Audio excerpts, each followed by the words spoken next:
Okay, magbabalat na naman tayo.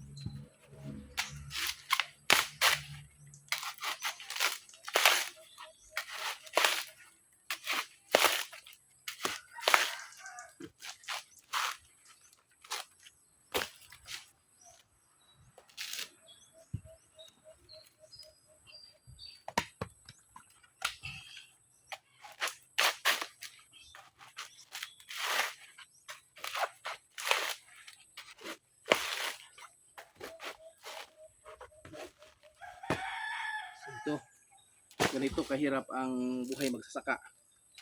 Pero dito tayo nabubuhay. Dito tayo magkuha ng pira para magkapira tayo.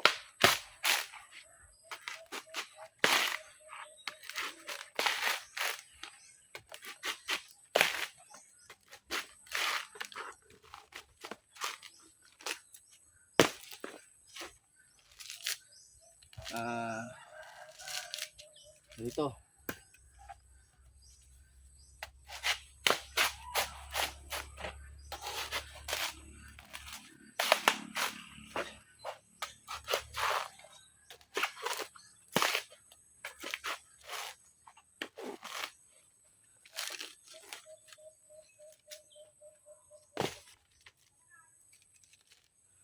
So ganito.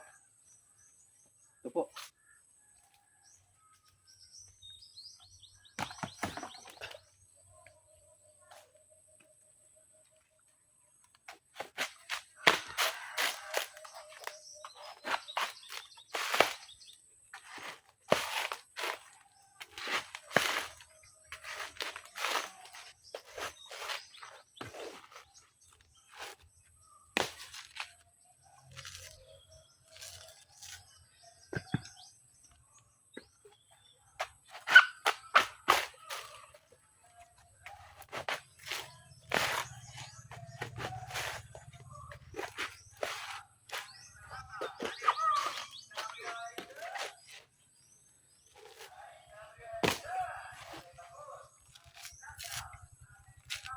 So ito po kababayan.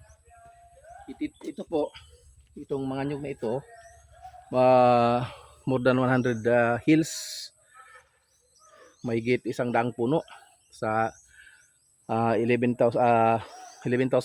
square meter na area ko. So ito, tinanim ko ito noong way back 2000.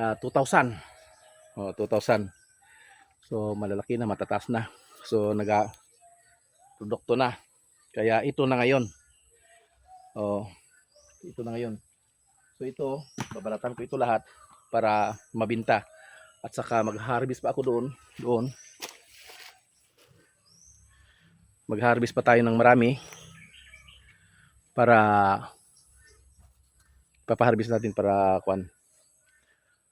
maibenta tayo. Pangbili ng bigas at saka mga ulam, ganun. At saka gamit pang bahay, pang estudyante. So maraming papuntahan. So ganito ang buhay magsasaka. Thank you sa panonood.